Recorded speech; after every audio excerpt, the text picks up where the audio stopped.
Alhamdulillahil wahidil qaharil azizil ghaffaril mukawwirul laili 'alan nahar tazkiratan li ulil qulubi wal absar tabsiratan li zawil albabi wal i'tibar. Walhamdulillahilladzi nahmaduhu nasta'inuhu nastaghfiruh na'udzu billahi min syururi anfusina wa min sayyiati a'malina may yahdihillahu fala mudhillalah yudlilhu fala hadiyalah. Nashhadu an la ilaha illallah nashhadu anna muhammadan abduhu wa rasuluh la nabiyya ba'dah amma ba'd. Kama qala Allah ta'ala azza wa jalla fi kitabihil karim na'udzu billahi minasy syaithanir rajim bismillahirrahmanirrahim.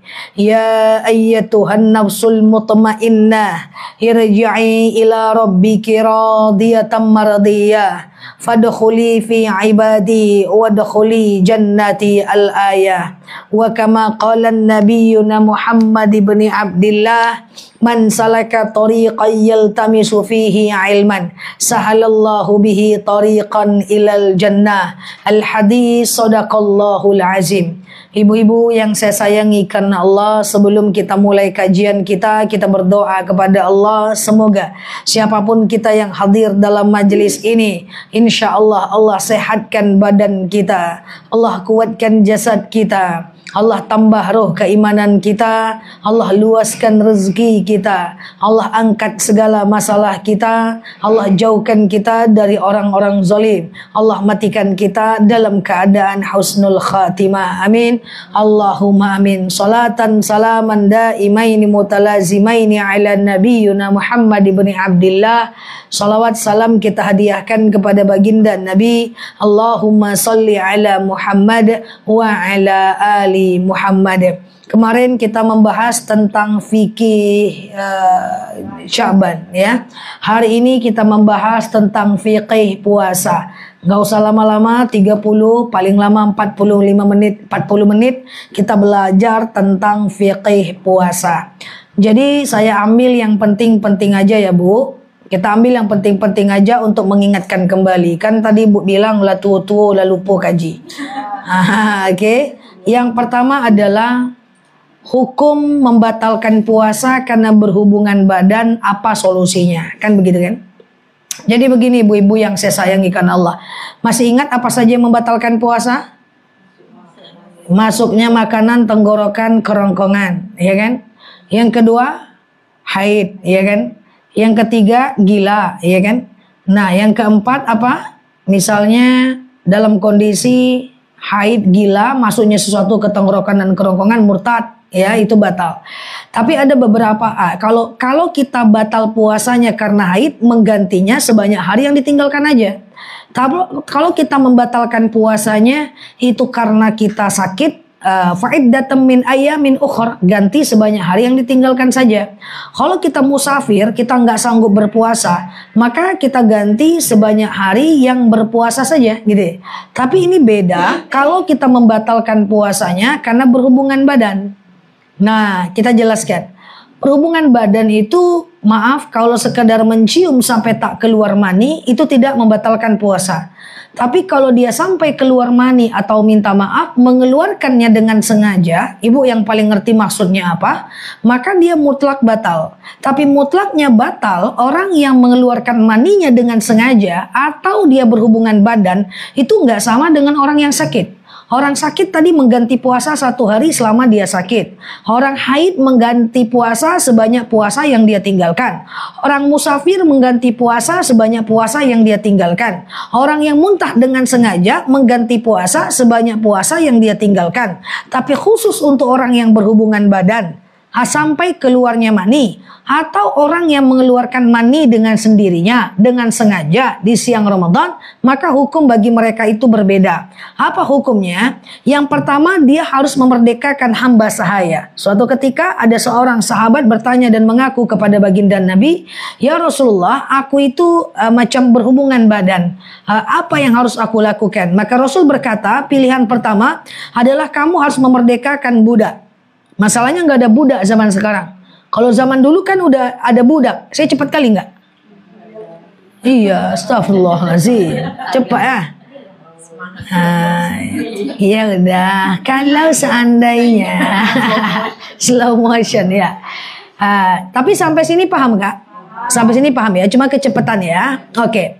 Jadi begini, kalau seandainya dia membatalkan puasa karena mengeluarkan mani dengan sengaja, dengan dirinya sendiri dia sengaja keluarkan, atau karena dia berhubungan badan, itu dia tidak sama dengan orang lain. Kalau orang yang sakit kan ganti sebanyak yang ditinggalkan aja. Haid, muntah dengan sengaja, itu kan ganti sebanyak yang ditinggalkan aja.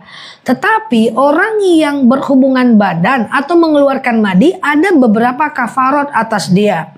Kafarat yang pertama atau macam ganjaran atau macam hukuman yang pertama, dia mesti memerdekakan hamba sahaya, memerdekakan budak. Dulu kan budak itu diperjualbelikan, dimerdekakan. Ingat Bilal bin Rabah? Dia adalah budaknya Umayyah, lalu kemudian dimerdekakan oleh Umar bin Khattab. Nah, lalu Rasulullah ketika seorang laki-laki datang kepada baginda Nabi, "Ya Rasulullah, ya Rasulullah, aku dalam keadaan berhubungan di siang Ramadan. Lalu apa hukuman untukku?" Maka kemudian Rasulullah mengatakan, "Merdekakanlah budak." Kau ada uang untuk memerdekakan budak? Karena budak itu mahal. Harganya ditentukan oleh tuannya. Karena budak itu ada levelnya. Ya, nggak cuman ayam penyet doang yang ada levelnya. Budak itu ada levelnya. Dia makin baik, dia makin tinggi nilainya. Nah, kalau tidak ada uang untuk memerdekakan budak, maka pakai cara yang kedua, yaitu berpuasa 2 bulan berturut-turut, nggak boleh putus, kecuali haid. Jadi kalau ada kita berhubungan badan di siang Ramadan, gantinya bukan 1 hari, gantinya 60 hari berturut-turut atau 2 bulan berturut-turut. Itu gantinya, kodonya. Kalau nggak mampu kodo 2 bulan berturut-turut atau setara dengan 60 hari, maka lakukan yang ketiga. Kasih makan 60 orang fakir miskin. Kasih makan 60 orang fakir miskin. Di mana satu harinya, satu orang fakir miskinnya dikasih 1 mud. 1 mud itu 2 genggaman. 2 genggaman itu berarti lebih kurang 7 on. 1 mud cukup. Bingung? Pelan-pelan dulu. Beras 7 on. 1 orang kali 60. 7 kali 6 4,42 kilo ya. 4,2 kilo. 60 orang loh Kak. Bukan 6 orang. 42 kilo. Saya pelan-pelan ya. Maka jangan berhubungan badan siang-siang. Ajak suami itu kompak sikit. Kalau dipaksanya juga kabur sis. Nanti maghrib datang lagi ke rumah. Oh, salah tembak orang pula. Saya enggak pula ada suaminya. Kali ini lebih salah lagi. Nah, siapa mau saya tembak ini ya? Ma. Ayah. Ajik, selebeu. Jadi jangan berhubungan badan siang-siang, malam aja. Nah, kalau ayah itu ganggu-ganggu, mak, pergi mak. Pergi, nanti maghrib mak datang lagi mak, berdosa saja. Nggak apa-apalah pergi daripada 54 kilo. Berapa kilo tadi? 42 kilo. Nah, saya ulangi pelan-pelan. Kalau batal puasa karena berhubungan badan, tidak seperti kodo biasa. Dia tidak seperti berhubungan badan sehari ganti, berarti batal dong. Gantinya cuma sehari, nggak bisa. Orang sakit baru sebanyak hari yang dia tinggalkan. Tapi kalau berhubungan badan, apa tadi kafaratnya? 1, memerdekakan budak. Masalahnya budak nggak ada. Maka cara yang kedua apa? Puasa 60 hari berturut-turut. Kalau potong haid boleh, tapi nggak boleh putus. Kafarat nggak boleh putus bu. 60 hari langsung simak, ya kan? 60 hari berturut-turut. Nggak sanggup puasa. Nggak sanggup puasa 60 hari berturut-turut, maka memberi makan 60 orang miskin, 1 orangnya 1 mud. 1 mud itu 2 genggaman. Nah, ini kita nggak bisa ukur secara pasti, ya 6 sampai 7 on. Ya beras tuh digenggam ya. 6 sampai 7 on. Katakanlah 7 on. Berarti kali 60 mud karena manusianya ada 6 nih. Maka 42 kilo hampir mau bilang kilometer ya, kilogram. Kayak gitu. Dan itu susah itu. Makanya sekali lagi Mak, jangan maka sekali lagi Mak, jangan berhubungan badan di siang Ramadan. Ini berlaku untuk orang yang berhubungan badan. Kalau suami istri masing-masing tuh hukumnya. Nah, ya kan, kalau suami istri 42 kilo kali 90, jadinya 94 kilo. Ini kok ada wajah agak lain di sudut nih. Jangan ya, jangan melakukan. Ini berlaku untuk orang yang dia itu berhubungan badan di siang Ramadan atau mengeluarkan mani dengan sendiri di siang Ramadan. Kalau sekadar dia cium doang, tidak sampai keluar, tidak batal. Tapi tunggu aja lah dulu. Kan puasa itu menahan. Salah satunya menahan syahwat.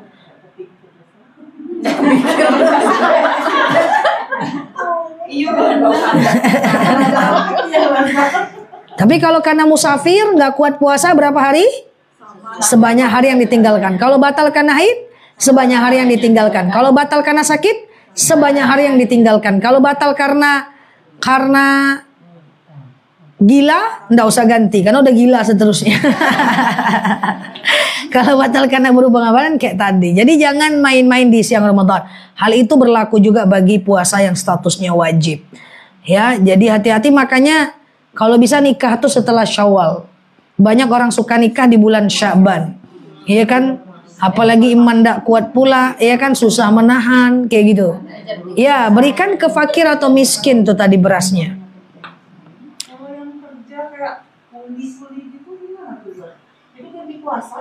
Nggak bisa. Kalau kuli, tunggu dulu. Kalau orang yang kerja keras kayak kuli itu di bulan Ramadan, itu ya. Orang kuli itu dia berarti kerja keras. Kerja keras tidak bisa dia fidyah atau qadha. Kecuali kerja kerasnya menyebabkan dia sakit, Kak. Karena dia kerja keras dia sakit. Karena dia kerja keras dia pokoknya setiap dia kerja tuh dia pingsan. Setiap dia kerja tuh pokoknya dia nggak kuat lah. Karena dalilnya pada masa Nabi, Kak. Pada masa Nabi orang itu puasa saat berperang.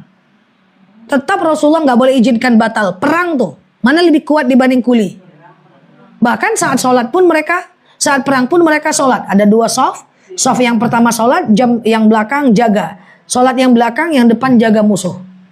Jadi kalau dia kerja keras, dia harus puasa.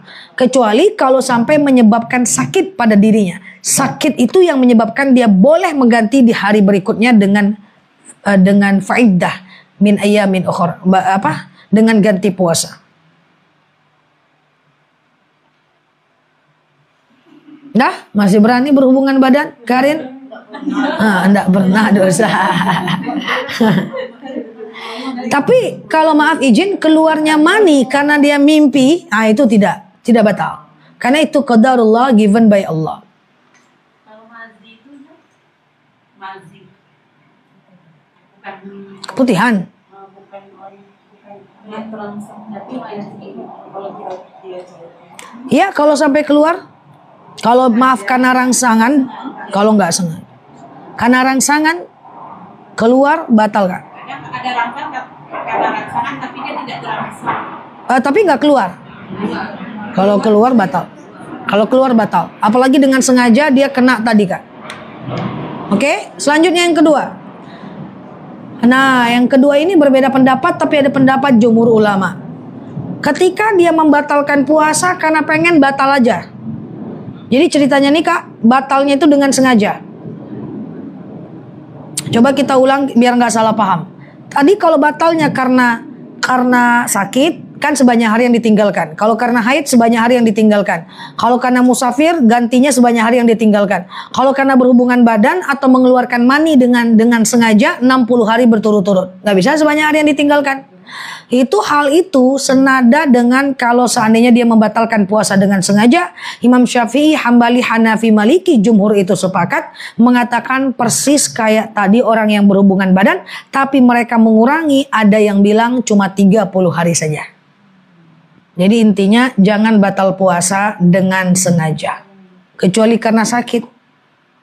Nah kalau karena sakit, tergantung sakit kita apa Kak. Kalau sakit kita adalah sakit yang tidak mungkin sembuh, setiap puasa kita sakit, setiap puasa kita pingsan, setiap puasa kita GERD, setiap puasa kita asam lambung, nggak sembuh-sembuh, gantinya tentu dengan fidyah. Tapi kalau sakitnya di bulan Ramadan, kayak COVID, ya atau sekedar demam atau DBD, setelah Ramadan kan kita sembuh, maka tetap membayar qadha. Cepat kali atau bingung? Enggak. Kalau membatalkan puasa dengan sengaja itu gantinya 30 hari, walaupun batalkannya 60 hari, yang paling ringan 30 hari, perbedaan ulama madhab. walaupun hanya seminggu dia batalkannya. Seminggu dia membatalkan kali lah.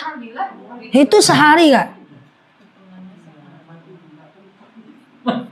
Tadi tuh sehari berhubungan badan.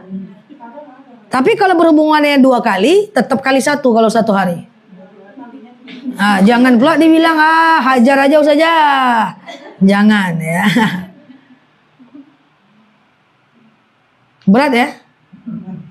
Karena ya ayyuhalladzina amanu kutiba alaikumusiyam. Kutiba di situ artinya wajibnya udah top 1. Kalau dalam Al-Qur'an ada kata-kata wajabah, artinya wajib juga.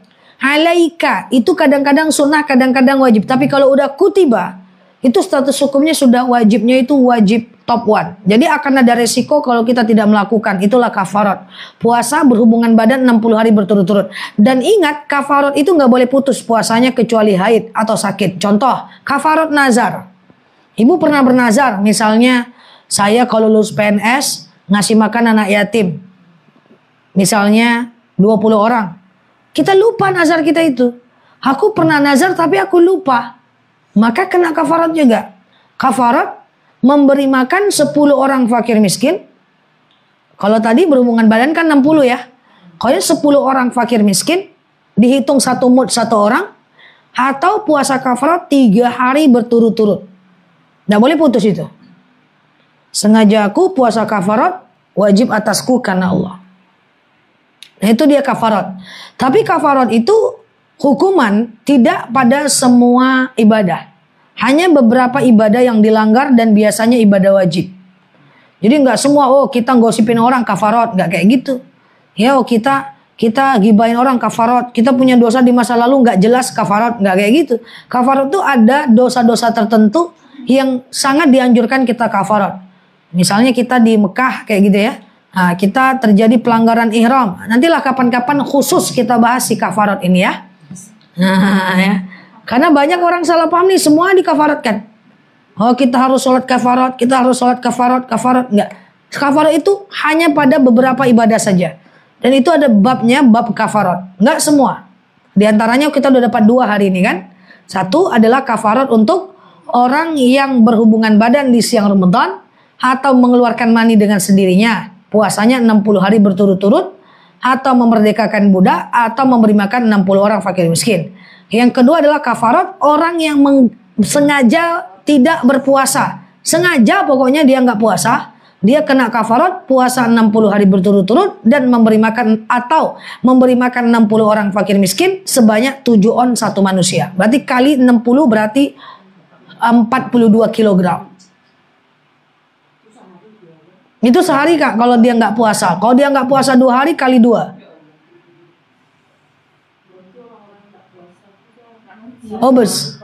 Ya kali besar itu dosanya. Sakit kepala aja batal puasa, nggak bisa. Batalkan puasa dengan sengaja kafarat jauh besar. Nah kalau lupa nazar kafaratnya lebih ringan. Misalnya Kak Leni nazar, telongsong aja mulut tuh ngomong, iya kan? Saksi udah ada. Nazar sampai akhir zaman dah juga bayar nazar tuh kan. Lupa nazarnya ya lebih gampang dia cuma 10 orang saja. Kali ini kasih makan 10 orang fakir miskin 1 mud berarti 7 kilo kan berarti 1 mud itu lebih kurang 7 on kali 10 orang 7 kilo. Oke. Paham atau bingung? Kalau udah simak dari awal insya Allah paham ya. Dah. Jadi ibu pilih yang mana? Memerdekakan budak, puasa 60 hari berturut-turut atau ngasih makan 60 orang fakir miskin. Satunya 7 on, satu orangnya. Pilih mana? Memilih tidak berhubungan badan, tidak membatalkan puasa. Potong THR. THR. Kok cemburut kau? Aku bayar kafarat. Ngapa? Karena suamiku. Hai, susah ya, repot ya. Oke. Nah, yang lalu biarlah berlalu. Ke depan kita perbaiki. Karena ini mengerikan ya. Jadi jarang tersampaikan. Nah, mengerikan sekali nih kafarat. Dan sekali lagi kafarat itu hanya pada beberapa ibadah. Karena saya pernah dengar ada yang menyuruh kafarat aja. Pokoknya kita punya banyak dosa masa lalu, kafarat aja. Kafarat aja. Mana mungkin kita nggak berdosa? Kafarat aja. Nggak gitu kafarat. Kafarat itu hanya pada beberapa ibadah saja. Ya, kalau masa lalu kita salah penuh dosa ya taubat aja, itu oke. Ya kan? Taubat aja itu oke. Tapi kalau kita sekedar nggak bisa kafarat aja. Ada bab-bab ibadah yang bisa dikafaratkan dan ada yang tidak. Kita lanjut? Kita lanjut. Nah, ibu-ibu yang saya sayangi karena Allah. Ketika ibu, udah 2 poin ya. Yang ketiga, ketika ibu misalnya berhubungan badan di malam hari, itu boleh nggak berhubungan badan di malam hari? Boleh. Oh, semangat kali bu. Wih, boleh gitu ya. Rupanya Kak Ima ketiduran dia. Ya kena wae semua, gak gantian ya. Rupanya ketiduran ini si kawan ini sampai lewat azan subuh. Nggak ada pasang niat puasa dia, nggak ada sahur dia, azan udah lewat dia. Pertanyaannya, lanjut puasa nggak? Lanjut. Ini pernah terjadi oleh sahabat ya. Sahabat, ya Rasulullah ini fil janabah, aku itu macam junub, tertidur aku nih. Apa kata Rasulullah? Engkau mandi, langsung sholat, lanjutkan puasamu, tapi nggak boleh makan salalawak lagi, tak boleh sahur lagi, ya. Tak boleh sahur lagi. Clear? Boleh sahur lagi. Selanjutnya, saya ambil yang penting-penting aja, persoalan waktu kita yang sangat singkat. Yang poin yang ketiga, 4. Pernah nggak mendengar imam itu bacaannya cepat kali, atau sholat taraweh? Bacaannya cepat, macam rudal. Belum selesai kita baca lagi, dia udah selesai gitu. Tapi biasanya tak mesti ceramah cepat. Kalau imam khusus di masjid jarang dia yang cepat. Ya. Iya. Berarti kalau ustadz yang datang dan dia jadi imam, berarti nggak tiap malam kan cepat. Hanya ustadz tertentu saja. Sebenarnya bu, imam bacaannya cepat, itu saya jelaskan sebentar. Boleh nggak sih baca Al-Fatihah imam itu satu napas, ya, dari Alhamdulillah sampai waladhdallin gitu, satu napas. Itu cara membacanya berarti wasal, ya, dia nggak putus satu napas. Itu boleh selagi jelas matnya, jelas ikhfa idgham gunnahnya, maka dia boleh. Walaupun sunnah yang paling baik wakaf setiap huruf, wakaf setiap huruf gimana ya ceritanya? Berhenti ya, enggak, wakaf setiap ayat gitu ya. Jadi kalau yang dia langsung, cara bacanya berarti wasal. Kalau dia berhenti setiap ayat, berarti cara membacanya dengan wakaf. Yang lebih afdol adalah dengan wakaf. Jadi seandainya dia membacanya dengan wasal, tetapi selagi matnya jelas, idghamnya jelas, ikhfanya jelas, itu sah. Nah cuman kalau hilang pula matnya, mat tahu ya, mat yang 5 harokat itu, 5 harokat dia jadikan 1 harokat, nggak jelas mana 2 harokat, mana 5 harokat. Ini Imam Nawawi jelas menyebutkan hilangnya 1 mat, maka sama dengan menghilangkan 1 huruf Al-Quran. Maka kalau ada imam tetapnya yang kayak gitu, ingatkan, atau lebih baik tidak usah sholat di situ atau di rumah atau cari masjid lain. Tapi ada baiknya kalau kita udah mengerti, kita ingatkan dia. Kalau dia cepat, harus jelas mana matnya, yang 5 harokat, mana yang ikhfanya, idghamnya, dan seterusnya. Clear? Kalau kita sholat kan kita baca surat pendek tuh selalu baca surat. Yang di ayat 9 kita ada lupa satu kata. Boleh kita berhenti sampai di situ aja. Baik, Ustazah, ayat pendek tuh kita kan sholat tuh. Tahu-tahu ayatnya misalnya 12 ayat gitu. Tahu-tahu ayat ke-9 kita lupa Ustazah. Boleh nggak langsung ruku? Boleh. Ayat kedua aja lupa langsung ruku. Nggak lupa pun boleh ruku langsung. Contoh. Banyak kita ini kan sholat pakai kul aja kan. Enggak dosa janda Ustazah. Enggak. Contoh misalnya kita sholat mau ganti ayat lah. Daripada kul terus misalnya Yasin gitu. Waladhdallin gitu kan. Bismillahirrahmanirrahim. Yasin wal Qur'anil Hakim. Allahu Akbar. Boleh. Wadduha. Allahu Akbar. Boleh. Wal laili iza saja. Rakaat keduanya. Ma wadda'aka rabbuka wa ma qala. Rakaat ketiga. Boleh Mbak. Gak ada masalah.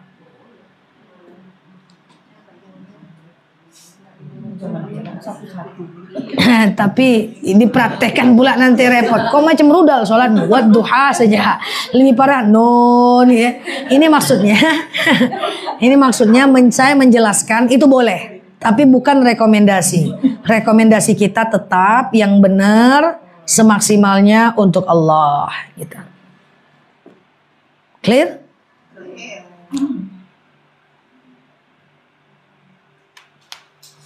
Kalau itu kan orang baca Yasin pas kan ada dari sampai kata itu kan bisa ibu baca Yasin juga yang mimpinya tuh bisa suka yang 5 harkat tuh jadinya. Nggak boleh. Nggak boleh. Kan? Nggak boleh. Berarti bilang tetap juga seperti itu. Kakak lah mimpinya. Kan anak tarjim. Jadi buat ibu-ibu juga yang baca Yasin kayak gitu kan. Jangan menghilangkan mat pemimpinnya, usahakan yang ngerti. Kalau kita kita pelan kan, Dia cepat kan? Ini itu cepat, jadi kita bingung jadi nggak. Gimana caranya? Iya itu. Jadi ya Sementara mereka cepat juga. cepat. Ya tak jelas panjang pendeknya baca Yasin bersama idgham ikhfa. Itu diingatkan saja. Komunitas itu yang baca Yasin berjamaah itu diingatkan saja. Jangan. Karena menghilangkan mat, menghilangkan satu huruf Al-Quran. Orang-orang tartil, sholat kayak Imam As-Sudais itu kan cepat bacaannya di Makkah itu. Tapi jelas dia, yang mana 5 harokat, yang mana ikhfa idghamnya. Suka kita kalau dia imamnya. Cepat, tepat. Suka gitu kan, tidak lama-lama, tapi kita dapat pahala besar. Oke? Kalau imam Al-Fatihahnya nggak jelas gitu. Cari imam, kan syarat imam balik ya, dia punya kufu, punya ilmu ya. Ya itu diingatkan saja. Jadi mengingatkannya Bu, dia gini loh Bu, ada imam bacaannya nggak tepat, saran saya ibu ingatkan saja kepada pengurus masjidnya, daripada kita ngomong di belakang, kita ghibah. Imamnya entah apa-apa, udah tua ndak bergigi, berdosa ibu Bu. Jadi saya menyatakan begini bukan untuk kita menghakimi para imam.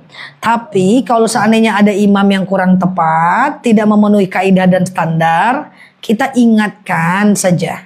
Daripada kita gosipkan di belakang. Kita kan udah ngerti nih ilmunya nih. Ya, janganlah jadi bahan ghibah. Kata Ustazah Nela imam kayak gitu ndak bisa tuh, udah berdosa pula nanti. Karena ghibah, ya ingatkan, oke?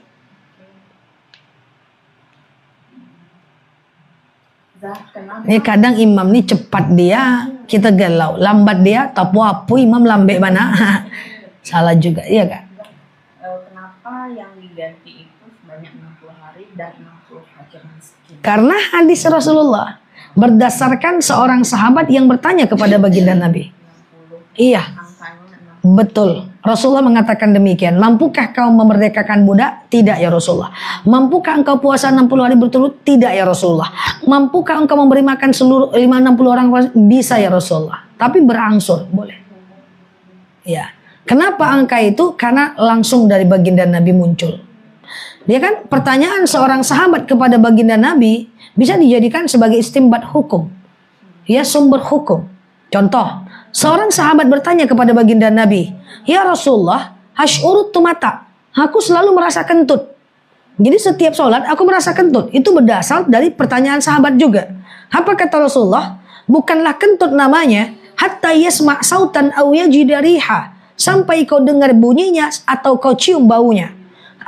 Terambil satu istinbat hukum bahwa kentut itu kalau kita nggak yakin itu kentut, dia bukan kentut.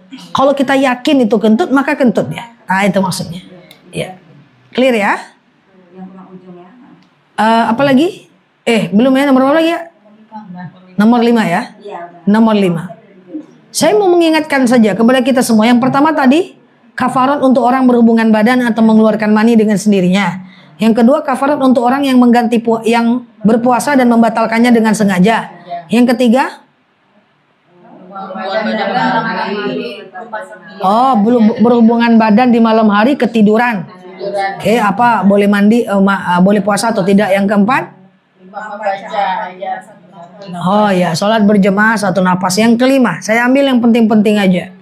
Seandainya kita kan sering nih sholat ke masjid, bahwa kita sholat isya, terus kita nggak ba'diyah isya, terus kita taraweh. Nah, ini kita koreksi bareng-bareng. Ibu-ibu, ba'diyah isya itu pahalanya lebih besar dan hukumnya lebih kuat dibanding sholat taraweh. Jangan men-skip ba'diyah isya hanya untuk mementingkan taraweh. Jauh kemana-mana itu. Ba'diyah isya lebih penting dibanding taraweh. Karena sholat itu ada grade-nya. Grade yang pertama adalah sholat fardu. Grade yang kedua, sholat rawatib. Itu paling penting. Maka pernah nggak di rumah kali ini saya ceramah? Sholat fardunya dulu 5 kali, kata saya kan. Setelah itu rawatib, kata saya kan. Setelah itu baru sholat-sholat sunnah lain. Jadi, walaupun ibu tarawihnya di rumah, ibu tetap sholat isya, usahakan ba'diyah isya, baru taraweh. Ya kalau enggak gimana? Ya kalau enggak apa-apa sih. Cuman kan kita ngerti skala prioritas. Kan kita udah belajar. Nah, kita beruntung nih di Pekanbaru. Karena di Pekanbaru ini hampir setiap masjid ada ceramah ustadz. Jadi habis taraweh kita berdoa berzikir bersama. Setelah itu ada waktu untuk ba'diyah. Setelah itu baru ustadz naik. Setelah itu bisa taraweh. Kita rapi karena ada lembaga yang mengatur kita di sini. Tapi kalau di beberapa tempat di luar kita ini, banyak yang saya dapat laporan habis isya itu imamnya nggak menyediakan waktu untuk ba'diyah, langsung taraweh. Maka untuk tempat-tempat yang seperti ini, kalau dia menyediakan waktu habis isya, langsung dia taraweh, ada jeda waktu daripada zikir dan doa. Lebih baik kita melakukan yang namanya ba'diyah. Jadi ambil kesempatan untuk berba'diyah ya, ambil kesempatan untuk berba'diyah. Karena ba'diyah itu jauh lebih dipentingkan dibanding sholat taraweh dan seterusnya. Jadi kalau kita subuh kayak gitu juga, subuh, zuhur, asar, kalau bisa jangan ditinggalkan macam sholat rawatib. Berarti sholat tarawih itu sunnah biasa. Ya. Tapi kemarin rawatan pertama ibu kami dibilangnya sunnah pertama, tak kaget Zah. Sunnah muakkad katanya Zah. Tarawih sunnah biasa, witir sunnah muakkad. Mungkin salah sebut kali. Witir kali. Jadi tarawih itu gini, menarik ya, asik ya. Ini sekedar kita ngobrol sambil kita ada ilmunya insyaallah. Tarawih itu dalil jelasnya nggak ada. Dalil tentang tarawihnya itu nggak ada. Tarawih itu dalilnya dari perbuatan Rasul, af'alur Rasul. Tahun kedua Hijriah, puasa itu kan tahun kedua ketika Rasul hijrah ke Madinah. Di Mekah orang belum ada puasa. Kan Rasulullah 13 tahun dakwah tuh di Mekah. Dari usia 40 tahun sampai 53 tahun kan. Di Mekah. Nanti usia 53 tahun Rasulullah pindahkan ke Madinah kan. Hijrah kan, tahun baru Hijriah kan. Nah 2 tahun setelah Rasul menginjakkan kaki di kota Madinah, baru ada perintah puasa Ramadan. Jadi Khadijah itu nggak puasa Ramadan dia. Karena puasa Ramadan itu turunnya di Madinah. Sementara Sayyidatina Khadijah sudah meninggal di kota Mekah. Jadi perintah ya ayyuhalladzina amanu kutiba alaikumusiyam itu turunnya di tahun kedua di kota Madinah. 2 tahun Rasulullah menginjakkan kaki di kota Madinah. Ibaratnya 2 tahun Rasulullah punya KTP di kota Madinah. Waktu Ramadan malamnya, malam pertama Rasulullah sholat. Dulu namanya bukan sholat tarawih, sholat al-qiyamul lail saja. Sahabat ngikut jadi makmum. Hari kedua Rasulullah juga sholat qiyamul lail, sholat tarawih lah tadi ya. Itu dinisbatkan namanya pada masa Umar bin Khattab. Lalu hari kedua sahabat ngikut, ramai orang. Hari ketiga sahabat ngikut. Nah, dalam riwayat dijelaskan ini Rasulullah lakukan 4-4-3 atau 2-2-2-2 dan 1. Kedua-duanya Rasulullah lakukan, gitu kan? Hari keempat Rasulullah nggak datang ke masjid. Sahabat udah nganga-nganga di masjid menunggu Rasulullah. Lalu kemudian ada 2 riwayat yang berbeda menceritakan. Riwayat yang pertama, Abu Bakar diutus datang ke rumah Rasulullah dan bertanya kepada baginda Nabi, "Ya Rasulullah, kenapa engkau tidak taraweh kami dan nunggu di masjid? Karena aku takut umatku akan menganggap wajib nih kalau aku ke masjid terus. Karena kalau umatku menganggap ini sholat wajib, maka nanti dia akan kesusahan begitu." Nah, dalam riwayat lain dijelaskan, Abu Bakar tidak datang menemui Rasulullah, cuman besoknya Rasulullah berkhutbah bahwa saya nggak datang supaya kalian tidak menganggap itu wajib. Nah, seumur hidupnya Rasulullah itu cuma 4-4-3 atau 2-2-2-2-1. Kenapa ada tarawih 20 rakaat? Karena pada masa Umar bin Khattab, Umar itu melakukan 20 rakaat. Tapi kenapa boleh dilakukan 20 rakaat? Karena semasa hidup Nabi tidak pernah membatasi sholat tarawih itu berapa rakaat. Maka ketika Umar membuatnya 20 rakaat, kita boleh mengikutinya. Berdasarkan hadis, bahwa ikutilah oleh kalian sunnah Rasulullah al-khulafaur rasyidin yang telah terjaga kemurnian keislamannya. Jadi kalau orang sholat tarawih 20 rakaat maka dia ikut daripada Umar bin Khattab. Kalau orang tarawih 8 rakaat maka dia ikut apa yang dilakukan oleh baginda Nabi. Nah, 4-4-3 atau 2-2-2-2. Sebenarnya sholat malam tuh bagus 4-4-4 atau 2-2-2 sih? Sebenarnya qiyamul lail masna. Sebenarnya sih 2-2 lebih bagus. Tapi Rasulullah pernah melakukan 4 tapi tanpa tahiyat awal, dan kita juga tidak boleh mengatakannya tidak bagus karena kenyataannya baginda Nabi melakukan itu. Seperti itu. Dah. Ini banyak kali diisi kepala nanti. Makan lama lagi maghrib.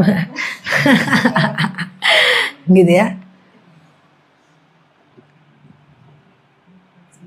Nah, terakhir, kita tutup lah lagi ya. Terakhir, ini suruh review, tak teringat lagi dari tadi tanda. Terakhir, seandainya di masjid itu 23 rakaat. 23 rakaat berarti 2-2-nya 10 kali gitu kan. Tambah lagi 2 dan 1 berarti 11 kali 2 kan. Iya dong. Tambah 1 rakaatnya ujung. Kita mau lakukan 8 rakaat aja. Boleh nggak? Boleh. Witirnya gimana? Boleh di rumah nanti sendiri atau di masjid aja dulu. Nah, ibu baca Quran di masjid ya, ibu zikir dulu. Nanti mereka mau witir baru ibu ikut witir, itu boleh. Ini dari wajah-wajahnya 11 rakaat 20 agak ragu saya. Agak ragu ya. Panjang bacaan imam, pening kita. Cepat kali pula, salah pula kan. Kasihanlah Pak Imam ya. Tapi intinya kayak tadi ya. Oke, demikian wallahu a'lam bishawab. Assalamualaikum warahmatullahi wabarakatuh. Silakan.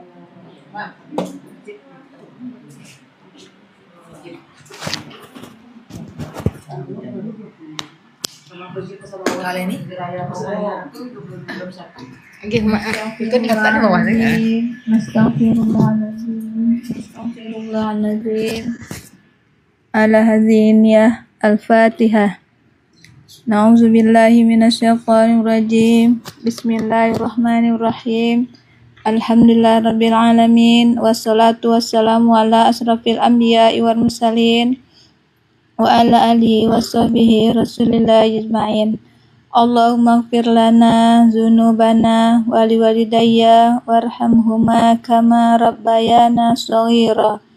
Allahumma inna nas'aluka salamatan fid din wal afiyatan fil jazadina wa ziyadatan fil ilmina wa barakatan fil rizqina wa taubatan qablal maut wa rahmatan indal maut wa maghfiratan ba'dal maut. Allahumma hawwin alaina fis sakaratil maut wan najata minan nari wal afwa indal hisab. Allahumma inna na'udzubika minal hammi wal hazan wa na'udzubika minal ajzi wal kasal wa na'udzubika minal jubni wal bukhli wa na'udzubika min ghalabatid dain wa qaharir rijal. Rabbana zalamna anfusana wa illam taghfir lana wa tarhamna lanakunanna minal khasirin. Rabbana hablana min azwajina wa zuriyatina qurratan a'yun waj'alna lil muttaqina imama. Allahumma yassir alaina umurana wa la tu'assir alaina umurana. Allahumma nawwir qulubana bitilawatil Qur'an wa sabbit aqdamana binuril Qur'an. Allahumma ansur ikhwanana mujahidina fi Palestin.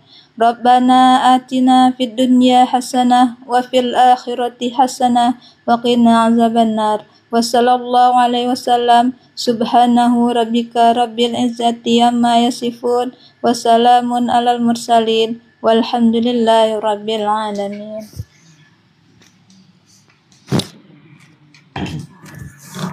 Alhamdulillah demikian kita pada hari ini. Semoga apa yang disampaikan oleh Ustazah dapat kita mengamalkan. Iya. Sebelum kita tutup